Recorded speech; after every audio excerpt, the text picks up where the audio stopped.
নমস্কার বন্ধুরা, job news 434 চ্যানেলে আপনাদের সকলকে স্বাগতম।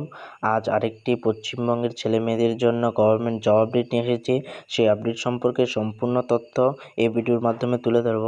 তার আগে আমি বলে দিই যে জব নিউজ 434 চ্যানেলে আমি ওয়েস্ট বেঙ্গলের ছেলেমেয়েদের জন্য প্রত্যেক দিন ভিডিও বানাচ্ছি,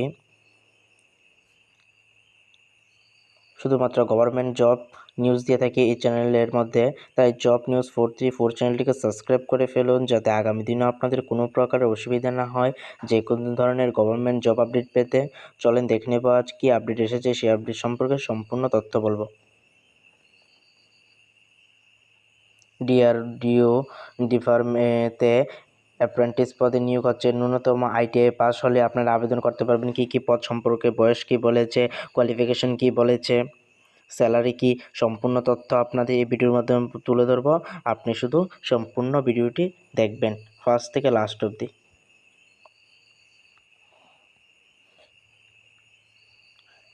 কেন্দ্রীয় সরকারের অধীনে কম যোগ্যতায় দারুণ চাকরির সুযোগ।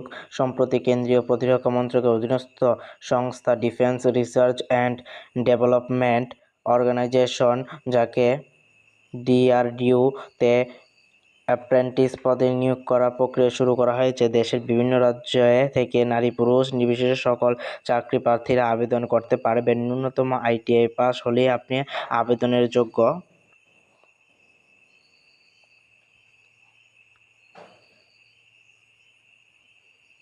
ট্রেনিং দেওয়ার মাধ্যমে আপনাদের চাকরি দেওয়া হবে। ট্রেনিং চলাকালীন প্রতি মাসে 12,000 টাকা স্টাইপেন্ড মিলবে। অনলাইন আবেদন প্রক্রিয়া ইতিমধ্যেই শুরু হয়ে গেছে। যোগ্য এবং আগ্রহী প্রার্থীরা দেরি না করে সত্যত খুঁটিনাটি জানতে হলে আপনি আমার ভিডিওটি সম্পূর্ণ দেখুন। ডিআরডিওতে অ্যাপ্রেন্টিস পদে নিয়োগ হচ্ছে। বিজ্ঞপ্তি নম্বর হচ্ছে, এই নম্বরে বিজ্ঞপ্তি হয়েছে। সংস্থার নাম হচ্ছে defence electronics application laboratory.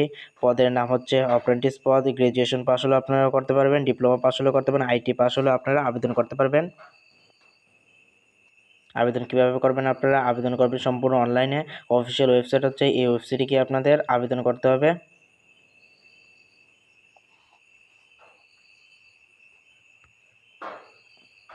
DRDO apprentice recruitment 2023 vacancy.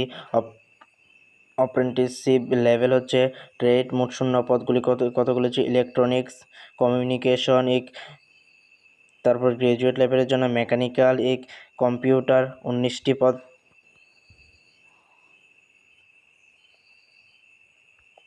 Diploma যারা করেছে তাদের computer science, engineering, electrical engineering 8টি পদ রয়েছে। আরও অনেকগুলো পদ রয়েছে আপনাদের দেখতে, ICTSM, mechanic, auto, electronic and mechanic cum, তারপর operator, electrician, communication system, electrician, fitter, machinist ইত্যাদি পদগুলি রয়েছে। আইআইটি পাসের জন্য রয়েছে মেকানিক আছে, motor mechanic, diesel mechanic, communication, maintenance পদ রয়েছে। অ্যাসিস্ট্যান্টের পদ রয়েছে আপনাদের জন্য। আইটি যারা পাস করে অ্যাসিস্ট্যান্ট পদ রয়েছে, স্টেনোগ্রাফারের পদ রয়েছে, ইলেকট্রোফের পদ রয়েছে, শিট মেটালের পদ রয়েছে, ওয়ার্কারের পদ রয়েছে, আয়রনম্যানের পোস্ট রয়েছে, লাইনম্যানের পোস্ট রয়েছে, বিভিন্ন পোস্ট রয়েছে। যার যে যোগ্যতা অনুযায়ী আপনারা আবেদন করতে পারবেন, যার যেই পছন্দ অনুযায়ী তাও আপনারা আবেদন করতে পারবেন। শিক্ষাগত যোগ্যতা সম্পর্কে বলেছে, আবেদনকারীদের পদ বিশেষ ভিন্ন ভিন্ন শিক্ষাগত যোগ্যতা হবে। যেমন দেখে নিতে পারি আমরা, যারা গ্রাজুয়েট অ্যাপ্রেন্টিস তারা ইঞ্জিনিয়ারিং টেকনিশিয়ান ডিপ্লোমা ন্যূনতম 60 নম্বর সহ বিটেক বা বিএড ডিগ্রি থাকতে হবে। ল্যাবরেটরি সায়েন্স ক্ষেত্রে বিএসসি এবং বিএলআইবি বা বিএলএসসি ডিগ্রিতে আলাদাভাবে 60 নম্বর থাকা বাধ্যতামূলক।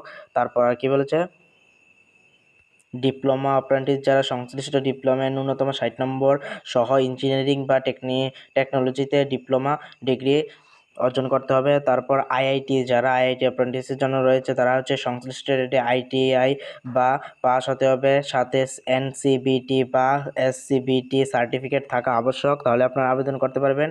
বয়সসীমার কথা কি বলেছে, একটি গুরুত্বপূর্ণ কথা হলো আবেদনকারীর বয়স 18 বছরের কম হলে চলবে না, 18 বয়সে হতেই হবে।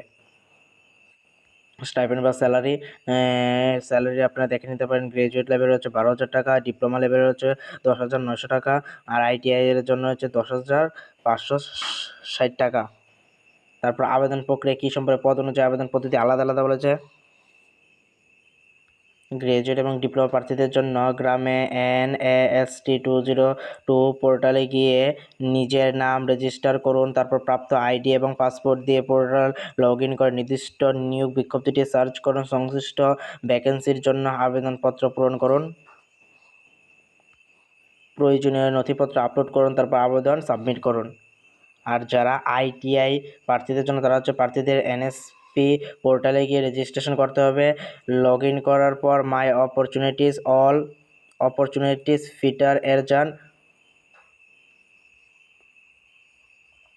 তারপর সার্চ বাই করে নাম অথবা এস্টাবলিশমেন্ট কোড লিখে সার্চ করুন। নির্দিষ্ট ট্রেডের জন্য আবেদনপত্র পূরণের প্রয়োজনীয় নথিপত্র আপলোড করুন। তারপর আবেদনটি সাবমিট করুন। তারপর যা প্রয়োজনীয় নথিপত্র, প্রয়োজনীয় কী কী কাগজপত্র লাগবে আপনাদের ফর্ম ফিল আপের জন্য, যেমন পাসপোর্ট সাইজ ফটো লাগবে, যে কোনো ফটো, আইডেন্টি গ্রুপ যেমন আধার, ভোটার ইত্যাদি। মাধ্যমিক থেকে শুরু করে সমস্ত শিক্ষাগত যোগ্যতা মার্কশিট থাকতে হবে। কাস্ট সার্টিফিকেট থাকতে হবে যদি থাকে, না থাকলেও চলবে। নিয়োগ প্রক্রিয়া সম্পর্কে কী বলছে তা দেখে নিচ্ছি আমরা। নিয়োগ হচ্ছে কীভাবে নিয়োগ করা হবে, এখানে নিয়োগ প্রক্রিয়াটি কীভাবে হবে সেই নিয়ে এখনও কিছু জানানো হয়নি। তবে বিজ্ঞপ্তিতে বলা হয়েছে আবেদনকারীদের সংখ্যার উপর ভিত্তি করে মেরিট লিস্ট সিলেকশন হবে, লিখিত পরীক্ষা বা ইন্টারভিউয়ের মাধ্যমে শর্ট লিস্ট করা হবে। শর্ট লিস্টেড প্রার্থীদের নথিপত্র যাচাই করে চূড়ান্তভাবে নিয়োগ করা হবে। তারপর আমরা দেখতে পাচ্ছি গুরুত্বপূর্ণ তারিখ।